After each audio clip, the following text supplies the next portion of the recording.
Hello दोस्तों, नमस्कार। 12,460 शिक्षक भर्ती में जो भी आवेदक थे वो पिछले 7 सालों से अपनी नियुक्ति के लिए प्रतीक्षा कर रहे थे और एक समय आया, 2023 का अंततः वर्ष आया कि लगभग 85% आवेदकों को नौकरी मिल गई। जो 10 से 15% आवेदक बचे हुए थे उनको थर्ड काउंसलिंग में नौकरी मिलने वाली थी, ये भी कंफर्म अपडेट थी। लेकिन सभी आवेदकों के बीच के ही कुछ लोगों को ये चीज़ें नामंजूर हैं कि नौकरी ना मिले, भर्ती ऐसे ही फंसी रहे और यह स्थिति आकर खड़ी हो गई। बड़े सवाल खड़े कर दिए उन लोगों ने जिनको भर्ती से कोई मतलब नहीं कि आखिर में स्कूल आवंटन कब होगा। माननीय सुप्रीम कोर्ट ने जो 8 तारीख को सुनवाई करके एक बार पुनः 7 साल से वंचित आवेदकों पर, चयनितों पर एक क्वेश्चन मार्क खड़ा कर दिया। उस पर क्या होगा, एससीईआरटी का क्या कदम है, सभी चीज़ों पर हम बात करेंगे। जहाँ जहाँ पर ज्वाइन कराया गया है उससे क्या है, जहाँ ज्वाइन नहीं कराया गया उससे क्या फ़र्क पड़ने वाला है, इन सब चीज़ों पर हम सब कुछ क्लियर करेंगे। वीडियो में धैर्य के साथ बने रहिएगा।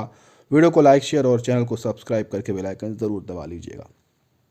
सबसे पहले कि सीतापुर है या अन्य बहुत सारे ज़िले हैं, अमेठी है, सुनने में आ रहा है जैसे कि जानकारी है, कहीं पर कोई लिखित चीज़ नहीं है। ठीक, अभ्यर्थी बता रहे हैं, वहाँ के आवेदक बता रहे हैं, चयनित बता रहे हैं कि वहाँ पर प्रतिदिन बुलाकर एक सादे रजिस्टर्ड में जो भी चयनित है, जिनको नियुक्ति पत्र मिला है, उनसे सिग्नेचर करवाए जा रहे हैं, यानी कि उनकी उपस्थिति दर्ज करवाई जा रही है। ठीक, और आधे ज़िलों में ना उनको बुलाया जा रहा है ना उनकी उपस्थिति दर्ज करवाई जा रही है। तो जिनकी उपस्थिति दर्ज हो रही है उनको तो राहत है कि भाई हमें सैलरी मिलेगी, हम ओके हैं, कोई दिक्कत नहीं। लेकिन जिनकी उपस्थिति दर्ज नहीं हो रही है वो परेशान है कि भाई उनके ज़िले में उपस्थिति दर्ज हो रही है, हमारे ज़िले में नहीं हो रही है, हमको तो वेतन नहीं मिलेगा, क्या हम नौकरी नहीं पाएंगे, ऐसे उनके मन में बहुत सारे सवाल हैं। तो हम एक बार इस चीज़ को स्पष्ट कर दें। आप लोगों को मुझे पता है कि गलत लगेगा क्योंकि आपको जानकारी कुछ नहीं है, केवल जो मैसेज पढ़ते हैं वो आपको पता है। उपस्थिति एक सादे रजिस्टर्ड में सिग्नेचर करने से कुछ नहीं होता है, समझ लीजिए इस बात को। ठीक है, उसमें सिग्नेचर करने से कुछ नहीं होगा। कार्यभार ग्रहण करने का मतलब आप समझते हैं? कार्यभार ग्रहण करने का मतलब है जब कार्यभार ग्रहण करने की जो एक आख्या होती है, एक लेटर होता है, एक पत्र होता है, ना हो तो वो भी हम आपको दिखा दें। ठीक है, देख लीजिए आप स्क्रीन पर सभी चीज़ें, क्योंकि मन में कोई सवाल ना रहे। ये जो कार्यभार ग्रहण का प्रमाण पत्र देख रहे हैं, ये जब प्रमाण पत्र भरवा लिया जाए, ठीक, और भरवाने के बाद या तो वहाँ के बीएसए या कोई सक्षम अधिकारी इस पर मोहर सिग्नेचर कर दें या बीआरसी में कर दें या प्राथमिक विद्यालय में प्रधानाध्यापक कर दें, तब आप समझिए कि आपकी नियुक्ति पक्की हुई है, तब समझ लीजिए कि आपका वेतन लगने लगा। समझ रहे हैं?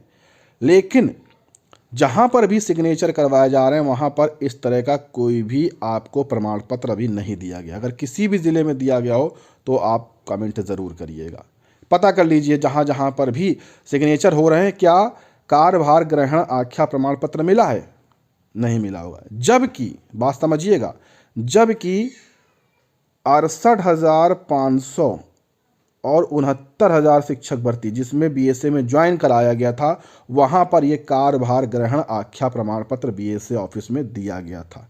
ना हो तो आप अपने साथी से पता कर लीजिए कि मिला था कि नहीं मिला था। किसी को प्रिंट के तौर पर मिला होगा, किसी को लेटर के माध्यम से ऐसे सादे पन्ने में लिख कर मिला होगा, उन्होंने लिख के दिया होगा ये फला फला तारीख को हम यहाँ पर कार्यभार ग्रहण कर रहे हैं। ठीक है, इस तरह से मिला होगा। तो वो जब मिल जाता है तब कन्फर्म नियुक्ति मानी जाती है। समझ रहे हैं?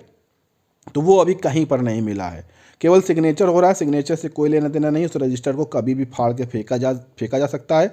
और बीएसए साहब कह सकते हैं कि मुझे जानकारी नहीं थी, सिग्नेचर हो रहा था, कोई बात नहीं, बात सब खत्म हो जाएगी। ठीक, समझ रहे हैं? इस चीज़ को समझ लीजिए।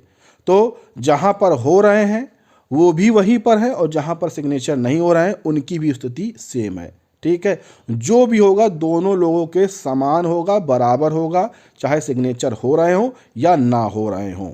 अगर कहीं पर ये कार्यभार ग्रहण आख्या भरवा कर मोहर सिग्नेचर करके दिया गया हो तो वो अलग चीज़ हो जाएगी। वो किसी भी ज़िले में दिया गया हो तो आप बताइए, आप किसी भी अपने साथी से पूछ लीजिए जहाँ पर भी सिग्नेचर हो रहे हैं, कहाँ पर वहाँ पर ये क्या दिया गया है, कहीं पर नहीं दिया गया होगा।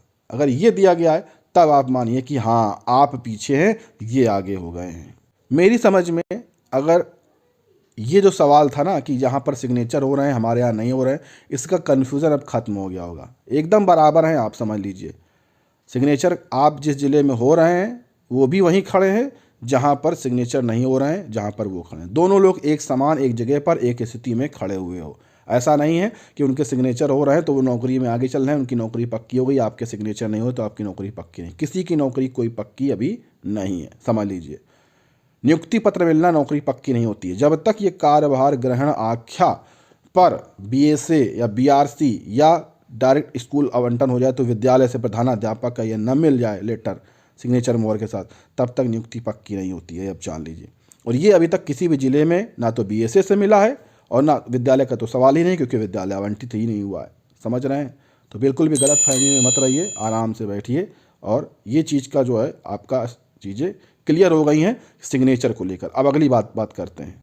दूसरी बात, ये जो इस तरह के समाचार पत्र हैं ना, इनसे आपको गुमराह नहीं होना है, क्योंकि उनको कुछ भी नहीं पता है, कुछ भी 1% भी नहीं पता है भर्ती के बारे में। समझ रहे हैं? और जो सोशल मीडिया पर आप देख रहे हैं उनको भी कुछ नहीं पता है। ठीक, अब ये मत समझिएगा मैं बहुत बड़ा ज्ञानी हूँ, मैं भी ज्ञानी नहीं हूँ, मैं आपको क्लियर चीज़ें बता रहा हूँ।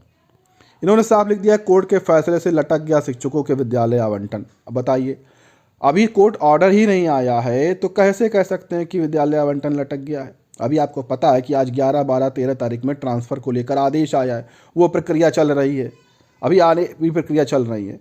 ठीक है, अभी 8 तारीख को तो नियुक्ति पत्र आपको मिला है, अब उसके बाद ये प्रक्रिया चल रही है। एक साथ दो प्रक्रिया तो चल नहीं सकती। शिक्षकों को काली भत्ता भरना होगा मुश्किल, ये ठीक है, चलिए ठीक है। तो ये सभी चीज़ें यहाँ पर समाचार पत्रों के माध्यम से पूरी तरह से गलत होती है।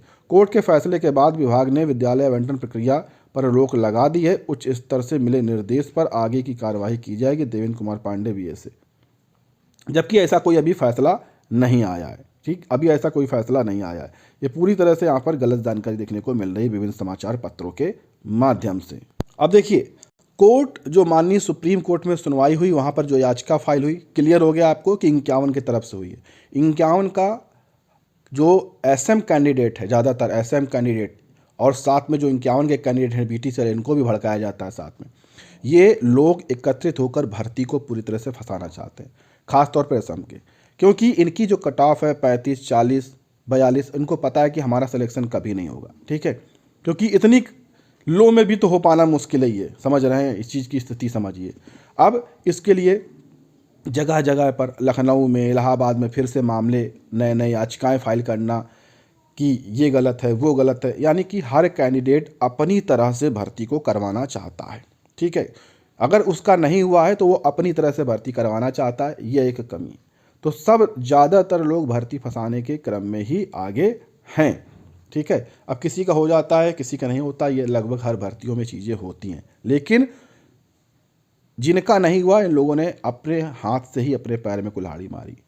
अभी थर्ड काउंसलिंग होने जा रही थी, बचे कुचे लोगों का एकदम हो जाता, 2-4% ही लोग रह जाते, तो अब उनका नामुमकिन था वो ना होता। बाकी मैंने जैसा कहा था कि लगभग सबको नियुक्ति मिलेगी, सबको मिल जाती। ठीक, चलिए, तो सुप्रीम कोर्ट का ऑर्डर अभी तक अपलोड नहीं हुआ है, जो 8 तारीख को सुनवाई हुई है, और उसमें लगातार लेट लतीफ़ी हो रही है। ठीक है, और इस पर भी प्रयास जो है बहुत सारे लोग लगे हुए हैं विपक्ष के कि ऑर्डर ना आने पाए। ये भी जानकारी निकल कर आई है, ऑर्डर ना आने पाए, इस चीज़ को लेकर वो लगे हुए हैं, लगातार प्रयास कर रहे हैं कि जितना लेट ऑर्डर आएगा उतना ही फ़ायदा उनको होगा, क्योंकि जब तक ऑर्डर नहीं आएगा तब तक विद्यालय आवंटन या आगे की जो प्रक्रिया है वो विभाग से शुरू नहीं होगी, क्योंकि उनको भी इंतज़ार है कि भाई जो सुप्रीम कोर्ट में सुनवाई हुई है उसका ऑर्डर तो देख लिया जाए, तब आगे एक प्रक्रिया शुरू की जाए।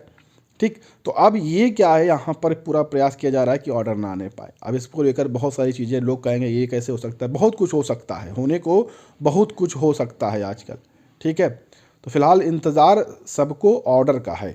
ऑर्डर में क्या चीज़ें लिखी हैं स्पष्ट तौर पर, जो अभी हाल ही में लगभग 1500, 2400, 2200 जो भी लोगों को नियुक्ति पत्र मिला है, उनके लिए क्या अलग से कुछ लिखा है या नहीं लिखा है, कि वैकेंट सीटों के लिए केवल लिखा है, क्या चीज़ है, वो ऑर्डर में ज़्यादा स्पष्ट होगा। इसीलिए ऑर्डर का इंतज़ार किया जा रहा है, लेकिन ऑर्डर लगातार लेट होता जा रहा है।